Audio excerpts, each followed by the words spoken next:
Thank you for coming. My name is Victor Alfieri. I'm a Wayne resident, and I'm also an urban homesteading expert. Right now, we are in an urban environment that's categorized by higher population of density.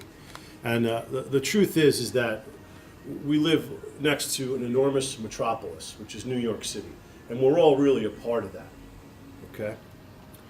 The active urban homesteading movement is households that produce a significant part of their food on the residence, consumed by the residents.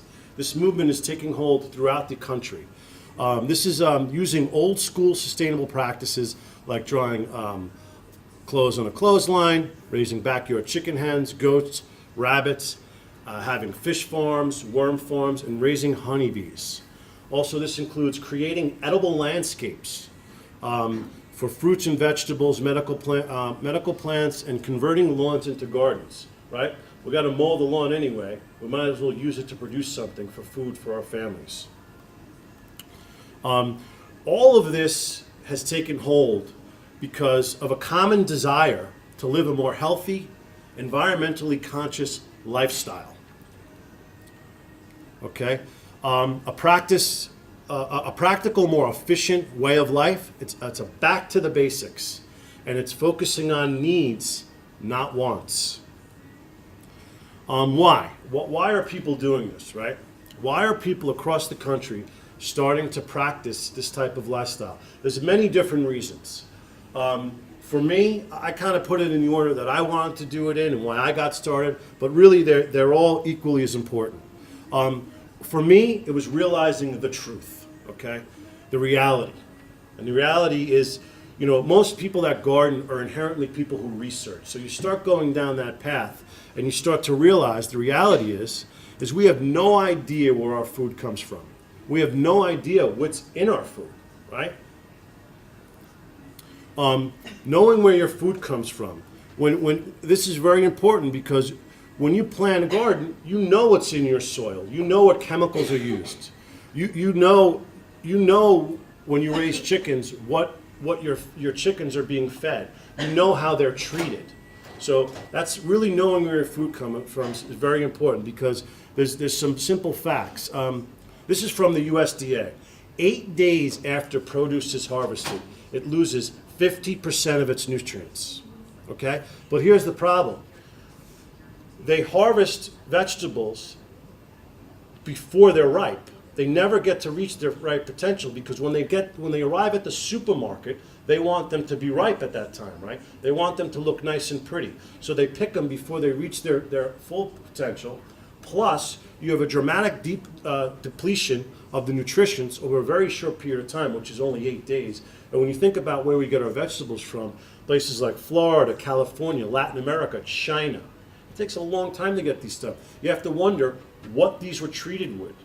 What chemicals did they use to get to your supermarket?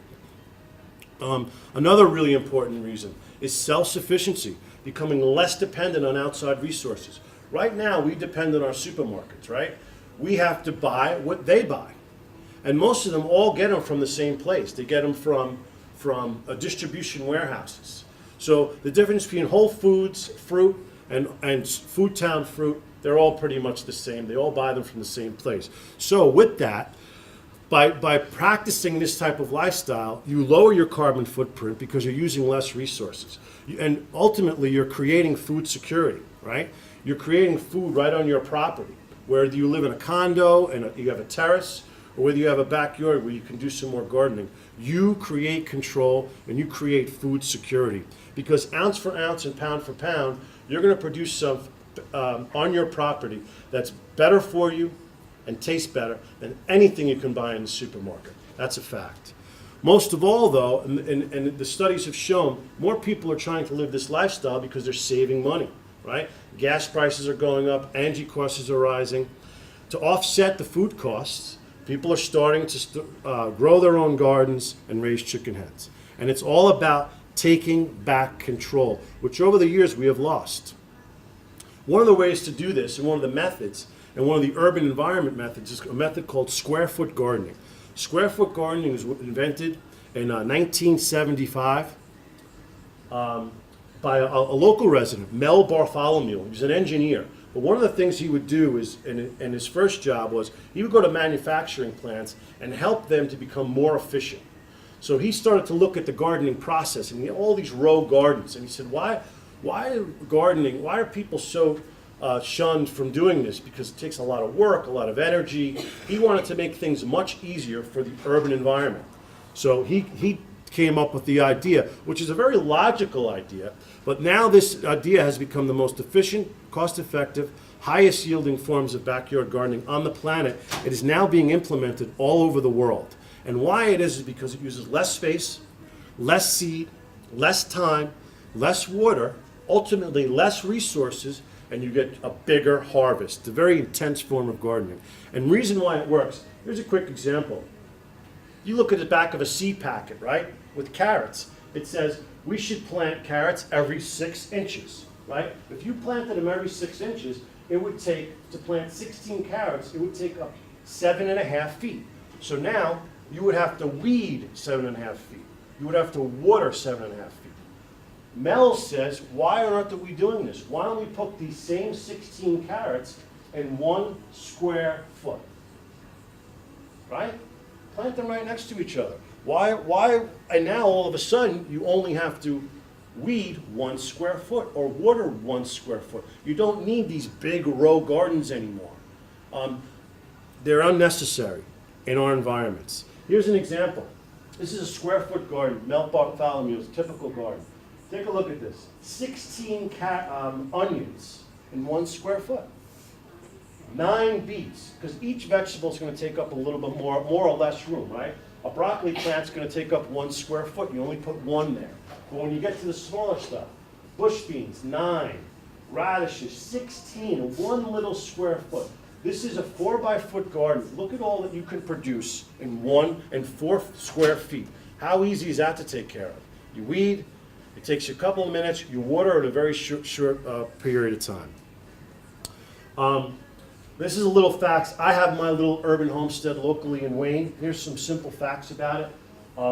We're northeast, obviously. We're 17.3 miles outside of New York City. My property size is only 1/4 of an acre. It's not very large. I have 14 big and small gardens, 500 square feet. But when you look at percentage-wise, it only takes up 4.6% of my property. That's it. I use no pesticides and no herbicides. That's the thing.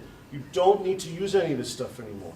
They're completely unnecessary. You can grow a tremendous amount of vegetables without using these harsh chemicals. I grow over 65 different fruits, vegetables, and herbs. On some good years, I grow up to 2,000 pounds a year. I'm still eating vegetables from 2 years ago that I freezer saved, that are crunchy, that have all the packed flavor and all the nutrients. We produce about 80% of the produce off my property. And a lot of people don't believe me, but seeing is believing. This is just one garden. This is my first garden. Look how intense that is.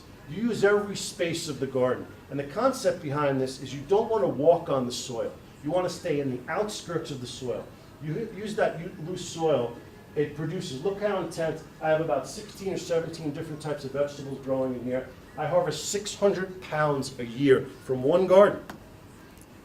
Here's another one. This is a before and after. Take a look at how the intensity in here and how much packed this is. I have walkways in here that I can get in, as you can see here, which enables me to get inside the garden. But you see how it grows. And once you incorporate a vertical garden, keep in mind, this is vertical. So it's only using the soil on this bottom area. And you're growing a tremendous amount of vegetables in such a small space. And you can see how intense that is. There's probably 30 different things growing in there. Here's another angle of it. About 800 pounds a year.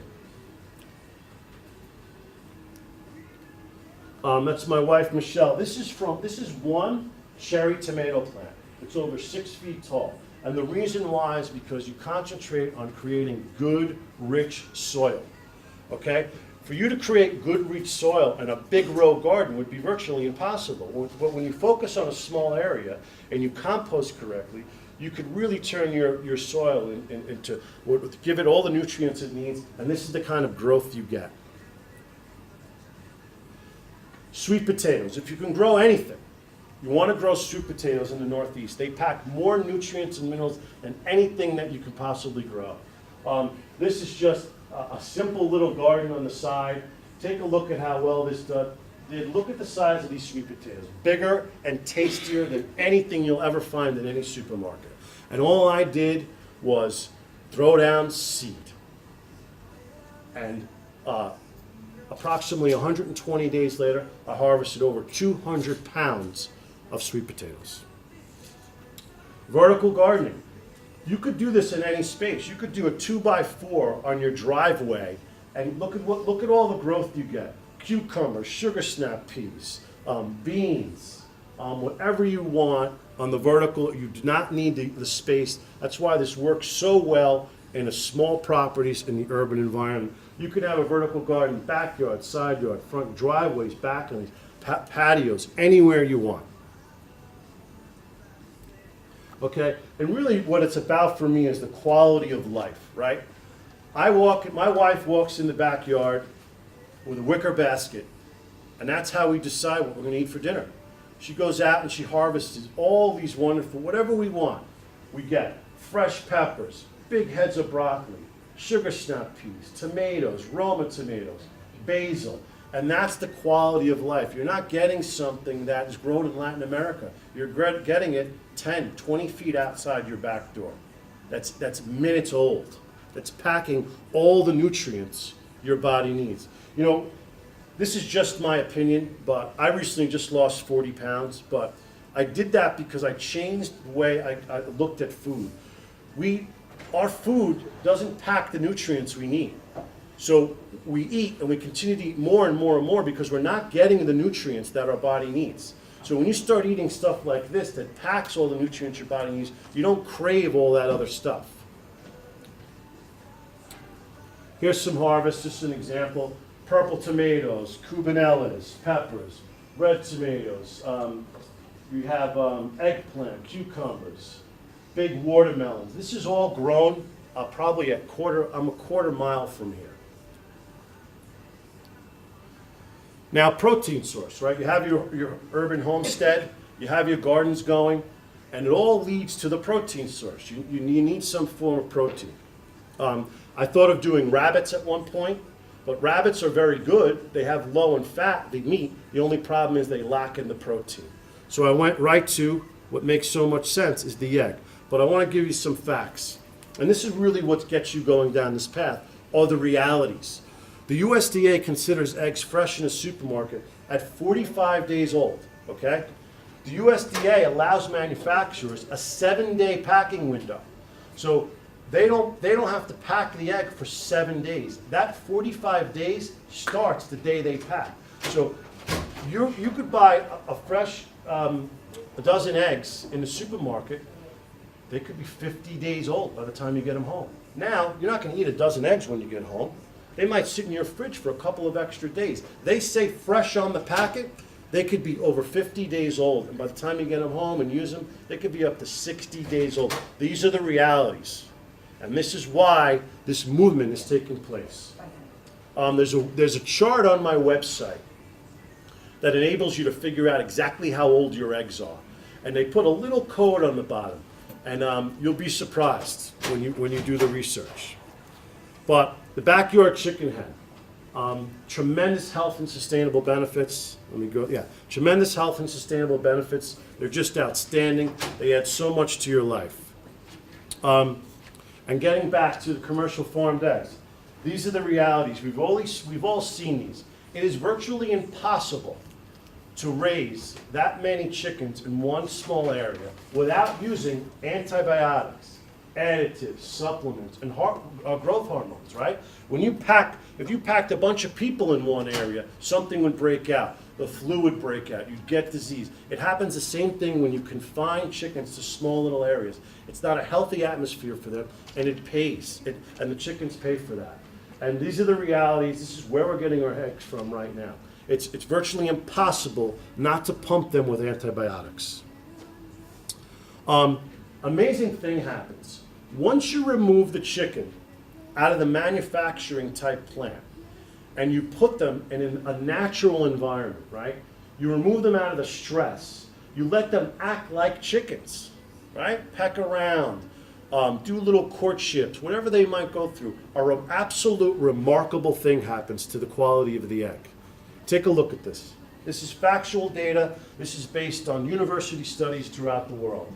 Backyard chickens have one-third less cholesterol. They're already healthier for you, okay? 1/4 less saturated fat, also much healthier for you. 2/3 more vitamin A, 2 times more omega fatty acids, which your body needs and wants, 3 times more vitamin A, but the most important thing is the beta carotene, okay? Our body, beta carotene does wonderful things for the body, and that's the yolk, okay? 7 times more beta carotene. So the studies show, without a shadow of a doubt, that these eggs are better for you, okay?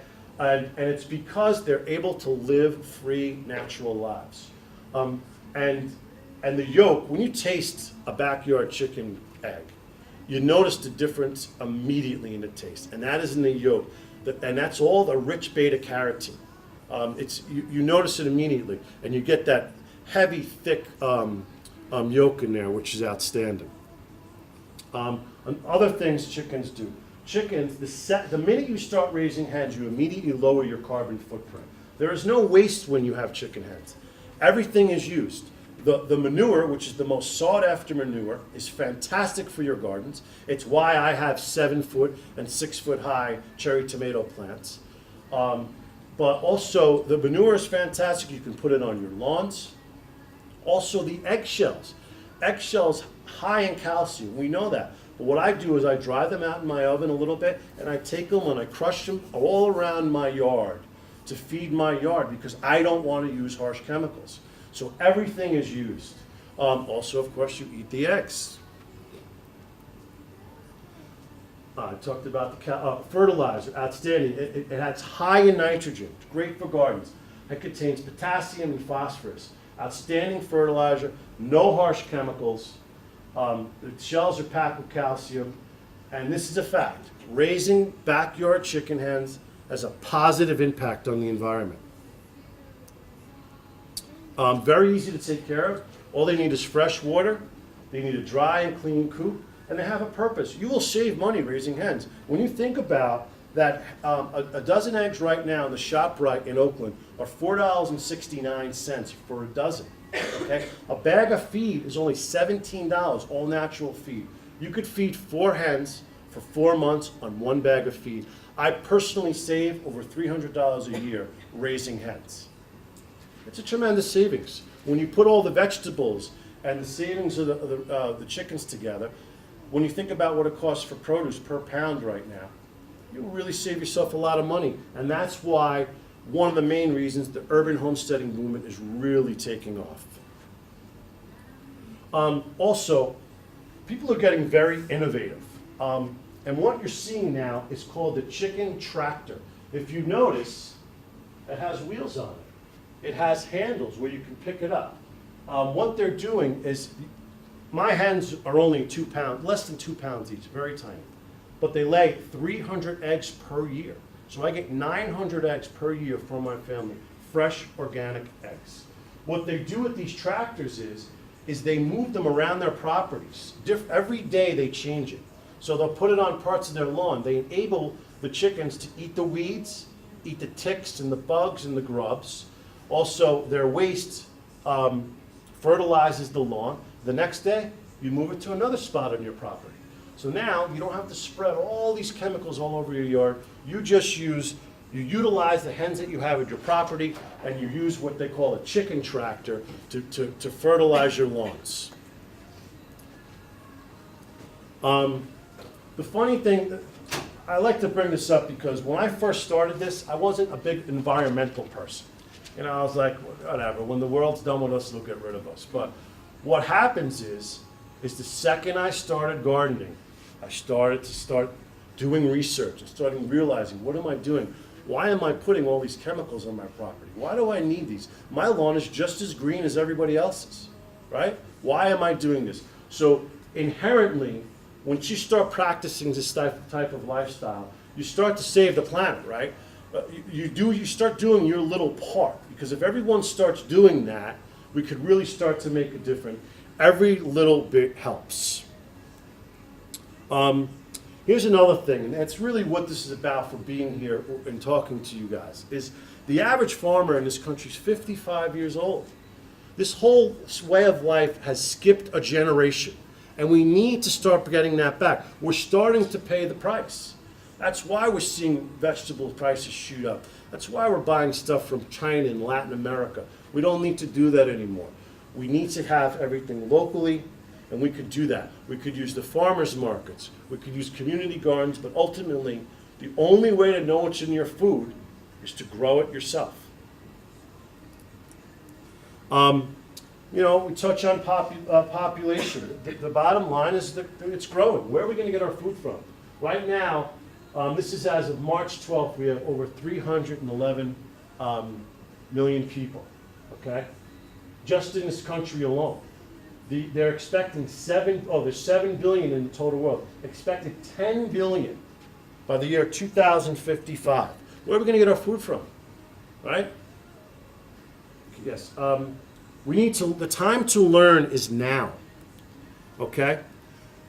Most of all, that's what homesteading, urban homesteading is about. Learning new things. I didn't really set out to do all these things, but I wanted to know how to do it. I always tell people, even if you don't want to garden, improve the soil. Build a garden and start improving that soil. You might need that someday. Even though you don't plant anything, just make sure you have good soil in your yard, so if you do need to use it, it's there for you. So anyway, thank you for coming. I have a local website which has all the information I've talked about and much more. I have a local community garden project I'm working on. It's called woodlotfarms.com. I'm always looking for new inputs, especially from young people, local young people, writers, bloggers, volunteers. If you guys ever have anything to add or you see something you might want me to post, my website gets over 7,000 hits a month locally, and it's a tremendous opportunity. So any questions? Yes? You said that you have so many vegetables that you freeze that you're still eating for 2 years. Yes. But you said that after 8 days it loses the nutrients, and you said that you still have your nutrients. Well, I immediately blanch them real quick. I saute them in a little garlic, and I use a food saver. And it sucks all the air out of it and enables me to pack them in my freezer. When I pop them out and defrost them, they're still crunchy. And it's just when it's used. But I'm sure it's a little depletion on that, but it's when it's harvested. My whole thing is when they're harvesting it before it gets to your home, it's not reaching its full potential. So you want it to reach its full potential and capitalize on that. And I don't let stuff sit around. As soon as I harvest it, I blanch it goes right in the freezer and ready to go. Yes? What kind of permits do you need to have in order to have some chickens? Well, it's funny. Every town is different. Right now, I'm actually trying to change the law in Wayne, and I'm working on that. I've owned chickens for 3.5 years illegally, unfortunately. But I'm changing the law. In fact, the vote is tonight. So tomorrow, chickens might be legal. But it's a movement. It's happening. 500 cities across the country have changed their chicken laws in the last year. So I'm not the only one. It's happening all over throughout Passaic and Bergen County. More and more towns want to raise hens. But as far as gardening, there's no laws in that. Towns consider grass just like a vegetable. So I can turn my entire yard into a cornfield if I wanted to. Anything else? Yes? Where would you go to get a chicken? You can order them online, believe it or not. They'll be at your house in 48 hours. They're $1.50. Or you can go to the Sussex County Fair, which is a good time. Drive over to there. You can buy chickens for about $8 or $9. The nice thing about it is they're already mature and they're ready to start laying eggs. Because when you get them as chicks online, you still have to raise them. And it costs a lot of money to raise them. Chickens start laying eggs at about 17, 18 weeks. Yes. You could buy the tractor too, or You you're could- going to pay yourself? Anything. The chicken industry is just like the dog or cat industry. There's so many products. I try to stay as practical as possible. But sure, you could buy anything you want. You could buy a chicken coop for $5,000 and get a dollhouse replica. I mean, they have everything. Or you could do something very practical and buy a shed from Home Depot for $400, and it serves the same exact purpose. It's really up to you. Where do you buy these chickens from online that they're so cheap? You can do it. They're $2, $1.50. Sometimes they're sold for a quarter. Chickens. There's more chickens in this country than there are people on the planet. There's chickens everywhere. They're just not right here. So, but you can go online, just Google chickens, and you'll see how many companies. You can order them, they'll send them right to your house, or like I said, you can buy them from a local fair. Yes? Are there certain breeds of chickens that are better for our climate or our area? Absolutely. There's over 500 different types of breeds. I stick with a Rhode Island bedrock mix. It's a great egg layer because there's meat. You have meat hens. Some people raise hens for meat. Some people raise hens for eggs. Some people raise hens for show. There's a whole show industry. Like you have show dogs. People travel all over the country showing their chicken hens. So it really depends on what you want to do. But yeah, there's so many different breeds. The only thing I recommend is do not get a rooster. They're completely unnecessary. Chickens are going to lay eggs regardless of whether you have a rooster or not. And roosters are a nuisance, and they cause a lot of havoc in a small flock because they're territorial. They have courtship battles, and you want to stay away from them. Yes. When the weather gets colder, what do you Perfectly fine. Chickens have 2 layers of feathers. They have a small layer on the inside and a thicker one on the outside. And what they do is they fluff their bodies up, and the outside feathers act like an insulation barrier. So my 3 hens I leave in the coop all winter long. They also pile up next to each other. That's why you gotta have maybe 3, no less than 3, because they use each other's body heat. And if you grab a chicken and stick your fingers into they're hot to the touch. Up into their body and touch their chest. You pull your hand away. That's how they're high energy creatures. All they do is eat. Yes. Where can you do, or where can you find some research about how to best start a project so you don't end up with a problem? Animals that die, you're not feeding them properly. We're not very agrarian these days. We're all Exactly. urban. And 50 years ago, people had much better knowledge of the earth and ground and gardening. But if you want to get these animals, how do you go from small animals to ones that are productive and you're not harming them and you're not creating problems for yourself and your neighbors? Absolutely. They're very easy to take care of. There's tons of information out there. One is you can go to my website, but the thing is absolutely do the research. There's like 30 books in the Wayne Library covering this, but it's a small process. I don't recommend going out and getting 20 hens. Start with 3 and learn from there. Everything is a learning process, right? And you're going to learn things like that. As far as disease, cats and dogs carry 4 times more disease than chicken hens. So that's really not an issue. The waste is easily manageable. And chicken hens don't make a lot of noise. They're at about 60 decibels, which is normal human conversation. So they don't wake up in the middle of the Not never. versus a rooster. And everything chickens do are based on the sun. So once the sun goes down, they don't want to be outside anymore. They go and they go to bed. They clean themselves for about 2 hours and they go right to sleep.